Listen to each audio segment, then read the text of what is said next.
Raconte qu'une femme, par le passé, vivait dans une même maison avec sa belle-mère, sous le même toit, pendant que son mari, lui, était en voyage.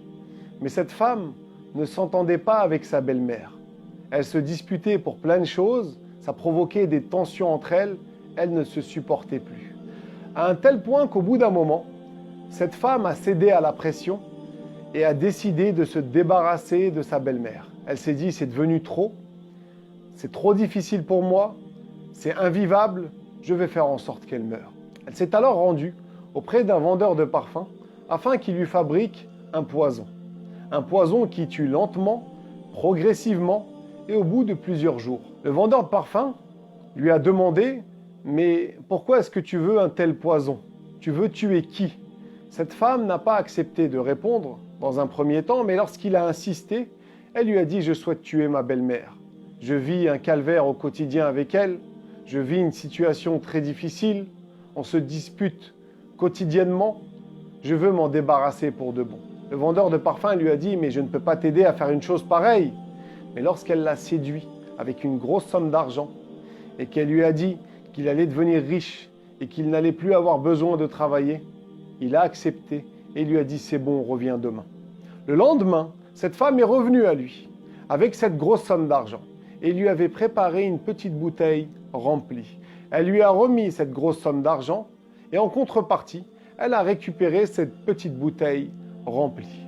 Le vendeur de parfums lui a dit « Pendant 20 jours, tu mettras une goutte de cette bouteille dans le verre d'eau de ta belle-mère. Et attention, durant cette période, il faut que tu agisses en bien envers elle. Il faut que tu fasses preuve de bonté, d'amour envers elle.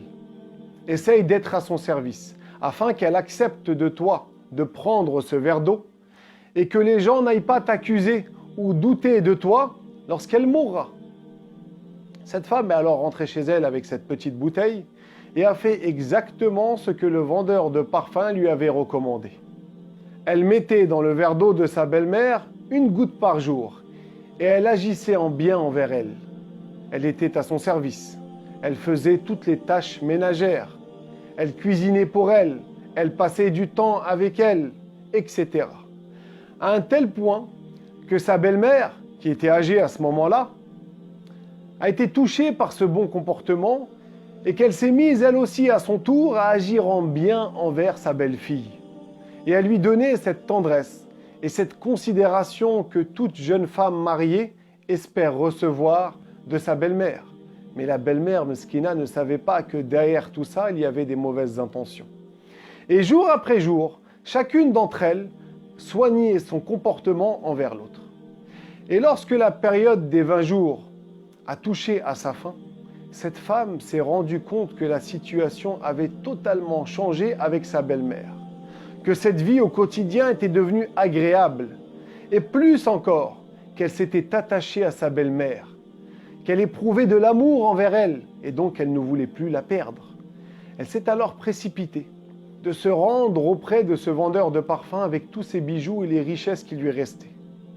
Elle est rentrée dans sa boutique, les larmes aux yeux.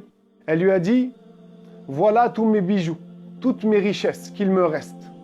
Je te donne tout ce que j'ai, mais fabrique-moi un antidote pour ma belle-mère. Finalement, je l'aime, je ne veux plus la perdre. » Le vendeur de parfums lui a dit « Rassure-toi, ta belle-mère est en bonne santé. Elle n'a rien, je t'ai simplement donné de l'eau, ce n'était pas un poison. » La femme a alors fondu en larmes et elle s'est repentie car elle était tombée dans le péché. Elle avait eu la ferme intention d'assassiner sa belle-mère et elle a remercié le vendeur de parfums. La morale de cette histoire, et ce qu'il faut en retenir, c'est de ne pas se précipiter lorsqu'on rencontre des difficultés avec les gens. Il y a une phrase en arabe qui dit « Fit ta'anni salama wa fil ajalati nadama », c'est-à-dire la réflexion conduit au salut et la précipitation conduit au regret. Et malheureusement, beaucoup de gens, lorsque leur relation ne va pas avec quelqu'un, ils s'empressent, ils se précipitent d'agir en mal, au lieu de faire preuve de réflexion. Ils ne savent pas comment améliorer les relations, comment corriger ces problèmes, alors que souvent c'est très facile quand on y met de la volonté. C'est pour ça que certains disent Dans chaque cœur, il y a une clé. Faut-il encore vouloir l'utiliser? La plupart des gens n'utilisent pas ces clés. La plupart des gens attendent que ce soit autrui qui ouvre leur cœur. Combien de fois on entend que certains amis ou certains couples se disputent pour 3 fois rien, pour des futilités, et ensuite ne se parlent plus pendant de longues années, et des fois même jusqu'à leur mort. Notre religion, l'islam, ne nous apprend pas, ne nous incite pas à répondre au mal par le mal, mais bien au contraire, notre religion nous incite à répondre au mal par le bien, à se maîtriser, à se contenir, à dompter ses réactions lorsque quelqu'un agit en mal envers nous. Et si on agit ainsi, si on fait cela, la vie deviendra beaucoup plus agréable. Allah nous dit dans le Coran, « Idfa' billati hiya ahsan, فإذا الذي بينك وبينه عداوة كأنه ولي حميم. » C'est-à-dire, repousse le mal par ce qui est de meilleur. Et voilà que celui avec qui tu avais une animosité devient tel un ami chaleureux. Que chacun d'entre nous essaye de s'améliorer et d'agir en bien envers autrui. Wallahu a'lam.